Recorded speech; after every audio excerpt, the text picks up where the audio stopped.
Sahana Vavatu Sahanau Bhunaktu Sahaviryam Karavavahai Tejasvinavadhitamastu ma vidvishavahai. Om Shanti Shanti Shanti.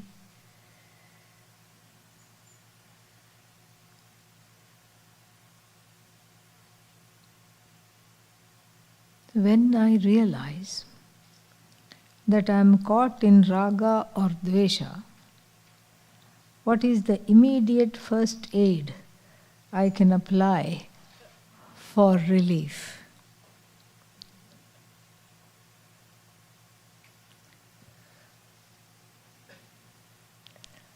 Noticing that one is caught in raga dvesha itself is a source of relief. Because when you notice that, what is happening? There is space between you and the one that is caught. Even though you say, I am noticing I am caught, there is a dual consciousness of the participant and the observer. The participant is in the forest of raga dvesha, and then the narrator is the sakshi. So who is this participant? Ahankara. The ahankara is the participant, and the sakshi, the witness, which is again ahankara but with the status of witness. The witness is the one who is noticing that one is caught. This inner space itself is very propitious, very auspicious. When I have this inner space, then I can come back on a course correction. So I am in the thick of raga dvesha. Then first I change my vocabulary, and then I say, I observe that I am succumbing as though to strong preferences, raga, strong prejudices, dvesha. So this itself is a kind of a first aid.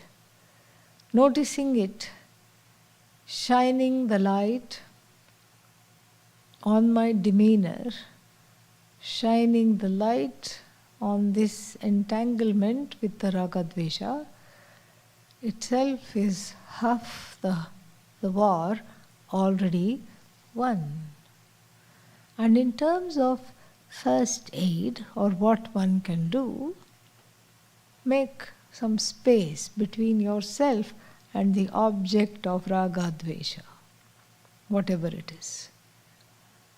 Especially, see, if it is a harmless raga dvesha, it's okay. We have to decide what kind of raga dvesha are we talking about. Harmless means that which does not bind.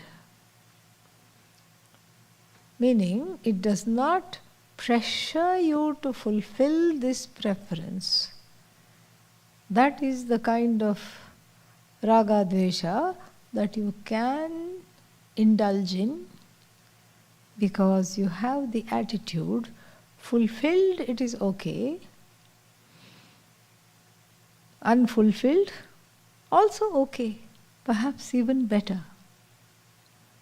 So those raga dveshas don't come in the way of one's life or hijack one's emotional maturity or one's spiritual pursuit. Then there are these other kinds of raga dveshas that exert a pressure. Have to have this right now. Cannot not have it right now. It causes impatience, there is a pressure, and an urgency. In Sanskrit, this pressure is called vega. This becomes a binding desire. So when there is a binding desire, and I notice that, the first thing to do is to convert it into a non-binding desire. How do you do that?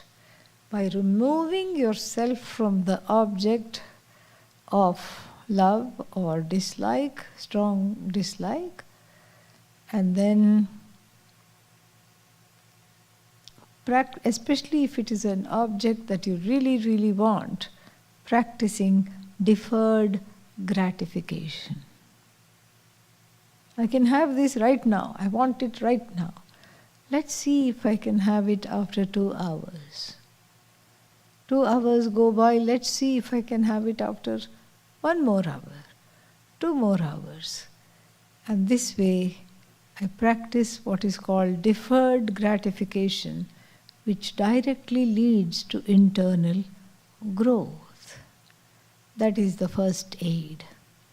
That is one of the first aids to apply when one is in the spell of ragadvesha.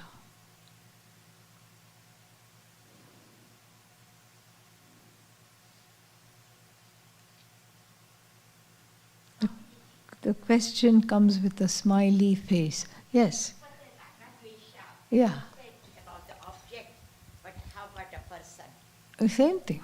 Person also, same thing, because there is raga dvesha because we have objectified the person. Yes, the person is as good as an object.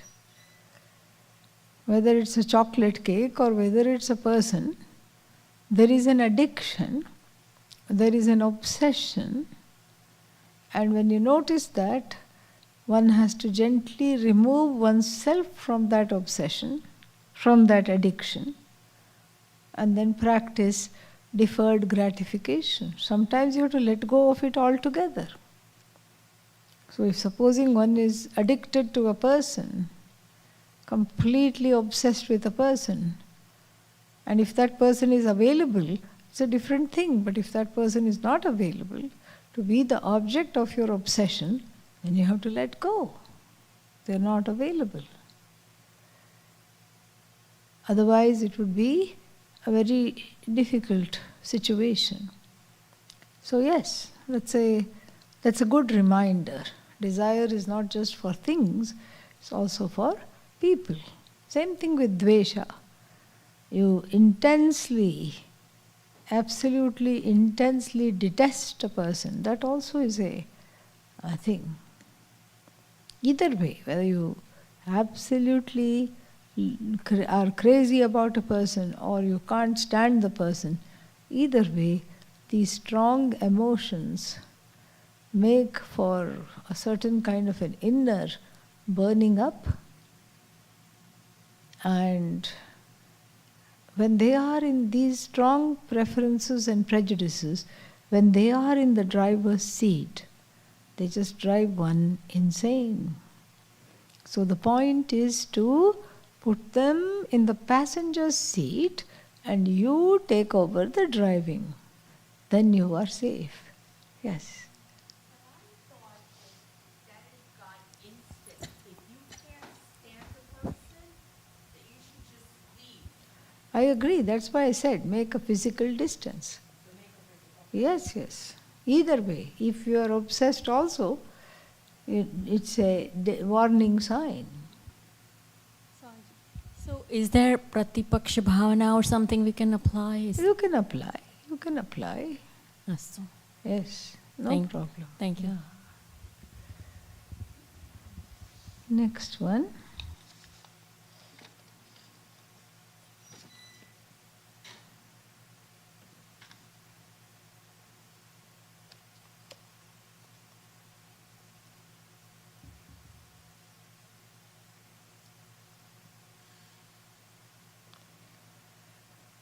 Could you please tell us the story of the guerrilla warfare during Shivaji's time? Yes, yes, yes. So, Shivaji used to be very gullible, honest and gullible. A great king, very just and loving, fierce warrior.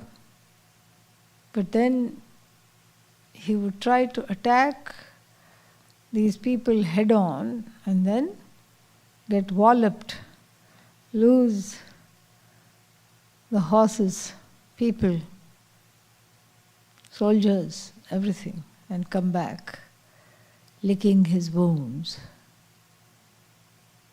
After one such battle with the Mughal regime, he was in tatters completely. He was himself injured, tired, hungry. Nobody could even recognize that he was the king.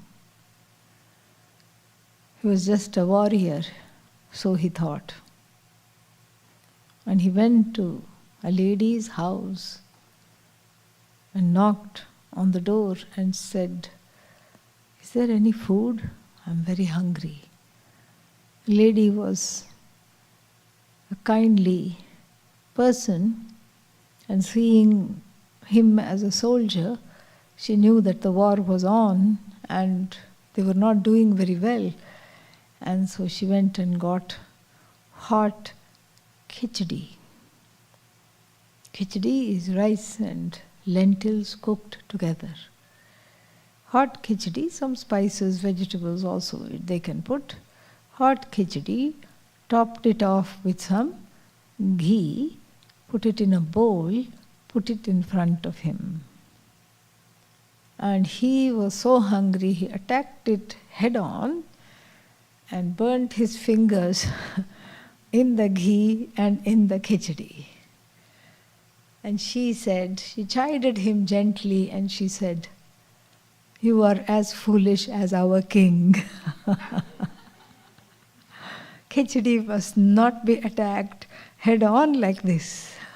You have to eat from the sides where it has already cooled off, and then you spiral into the center, and by which time it would be of a nice, temperature, tolerable temperature. Shivaji never told her, "I am the king." But the story goes that by eating the khichdi from the sides and then going toward the center became an interesting wartime strategy of ambushing the enemy where and when they least expected it, on the border, having the skirmishes on the border, and then the center would all be upset and off center because they would have all the eyes trained at the border, and when they least expect it, then the center would be attacked. This is what is called guerrilla warfare. I don't know what it has to do with gorilla, but that is the story. Then there is another question. Can you please explain the difference between matsthani and nacha matsthani?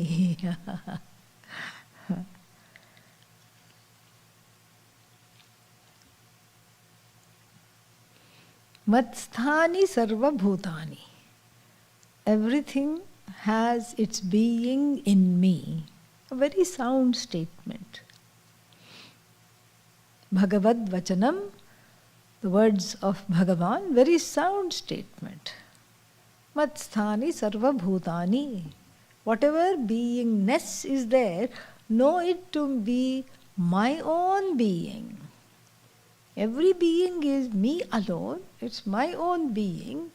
So the beingness, there is no beingness. In other words, there is no existence without me. Everything as though exists, quote unquote, in me. Matsthani. But then when you say in me everything exists, or in Bhagavan everything exists, then what do you have? You have a adhara adheya sambandha, a relationship where Bhagavan becomes the receptacle of the Jagat, the universe, which has become that which is held. This is not a comfortable viewpoint for the Vedantin. It is not correct also, because then you will have two things. Permanently you will have two things. One is the Jagat, and the other one who is holding the Jagat is Bhagavan. Now, this is wrong.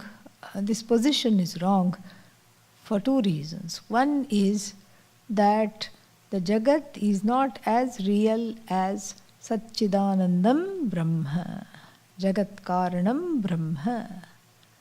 Jagat is not as real as Satchidananda Atma Brahman, because the Jagat is a projection. Just like one's shadow. You don't say, me and my shadow are going for a walk. You don't talk like that. So therefore, this is a flawed position, because the shadow-like Jagat, the dream-like Jagat, is a projection, which is a mithya projection on Satyam, the independent reality. So that which is a projection is dependent on that which is the projector, so to speak, the independent reality, self-effulgent reality, Sat Chit Ananda, consciousness. So, therefore, we can't have this holder-held kind of an understanding, and so it is denied in the next line immediately. Nacha matsthani bhutani.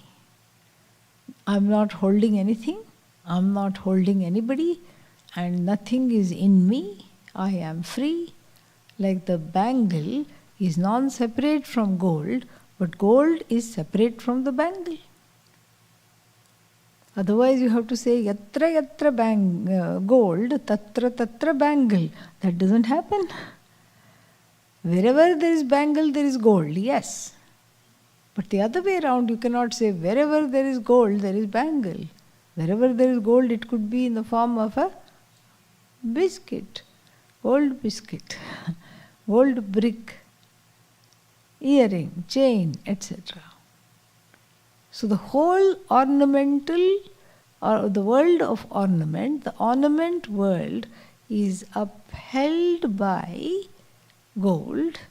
The gold lends its existence to the ornament world without becoming any one of them. That is what it is. I hope that is clear.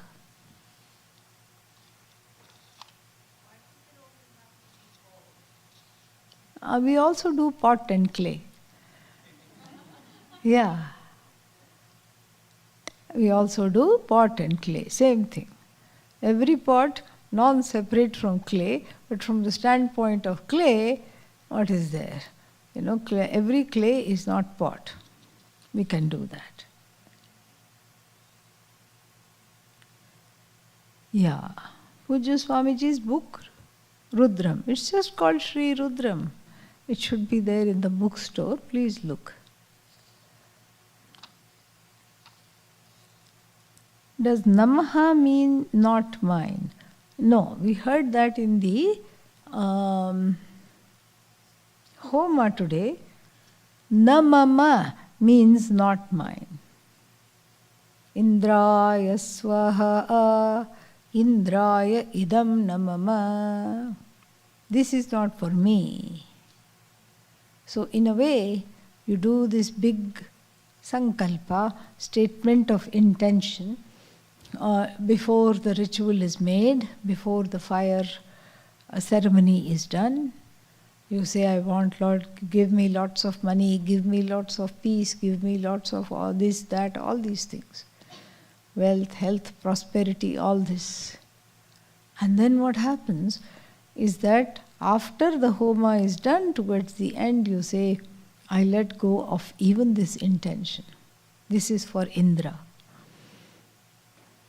The puja, which started off as sakama karma, as a karma which had kama behind it, at the end becomes nishkama karma. It becomes a karma, just a prayer for the sake of prayer. And so what do? You let it go. Indraya idam namama, Suryaya idam namama, Agnaye swaha, Agnaye idam namama. And you say that many, many times with all the deities that have been invoked. You take their name and say, this is all for all of you. This is not for me. I'm no longer doing this. See, even in the process of the ritual, the person has grown to say, first, it's all me, for me. And then at the end, the person says, I let go of the result of action. So that is namama. Namaha, namaha. There is no namama. So namaha means surrender, salutation. It's an indeclinable word, and it's a wonderful word to keep repeating whenever things don't go your way. You can say Om Namaha. Nobody will know. Yeah, it's nice. Instead of fighting with the situation, people, you can just say Om Namaha. I let go. Whatever I can't change, I allow it to go. I think that's it. Oh, there is one more. Let's see.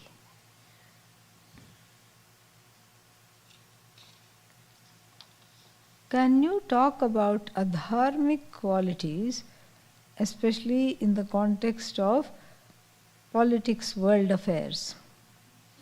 Where shall we begin? Yeah. So, politics is a different animal, It's very complex. And very few people get into politics with the idea of being of service. Politicians should be into seva. They should do service. But that doesn't really happen. So what's the point of discussing that? In a way, we can say that the world order is in a flux. Lot of changes, lot of surprises, lot of regime changes all over the world. And we have to be prayerful, because these changes are the order, the reality, Bhagavan. So we remain prayerful, we remain alert, and we remain compassionate. That's all we can do,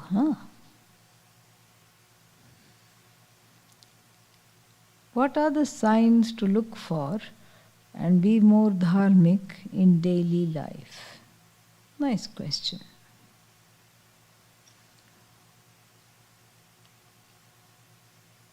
Signs to be more dharmic.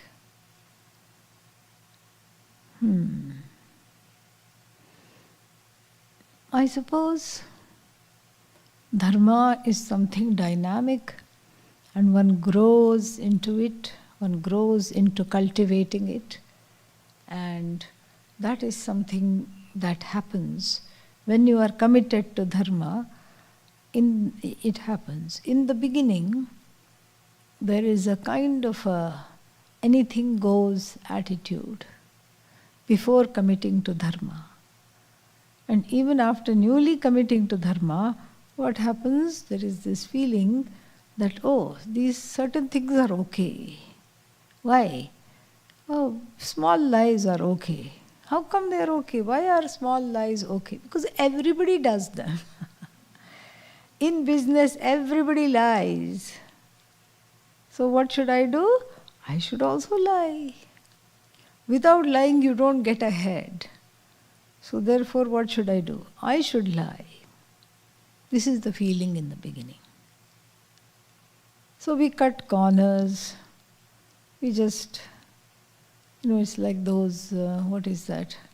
signs which says, please keep off the grass.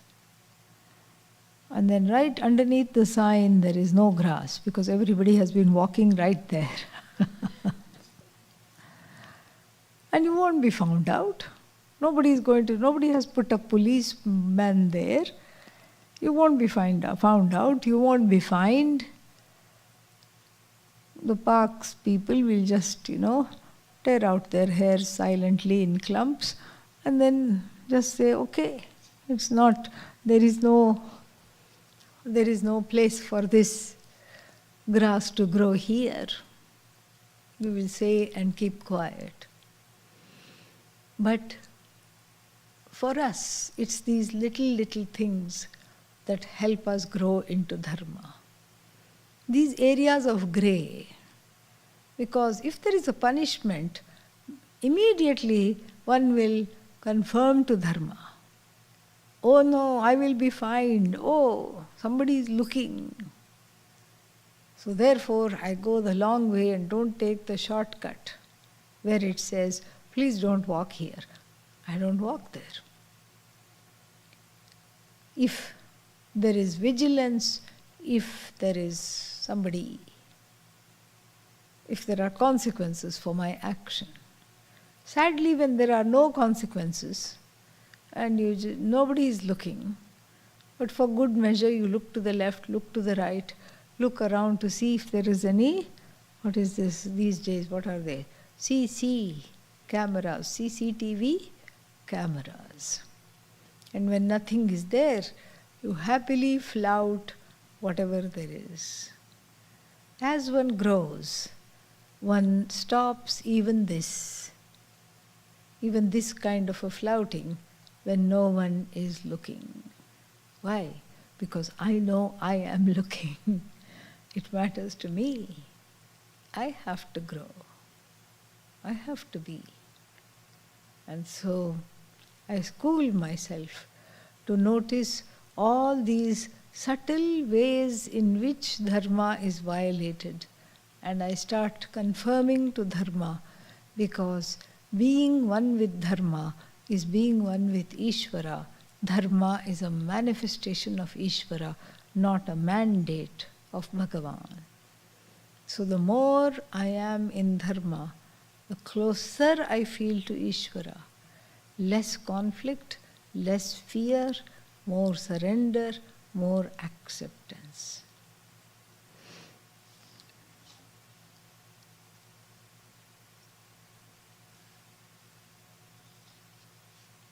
Finished. That is all for today. More we'll see tomorrow. Om Purnamadah Purnamidam Purnat Purnamudachyate Purnasya Purnamada Shishyate. Om Shanti Shanti Shanti. Harihi Om Shri Gurubhyo Namaha. Harihi Om.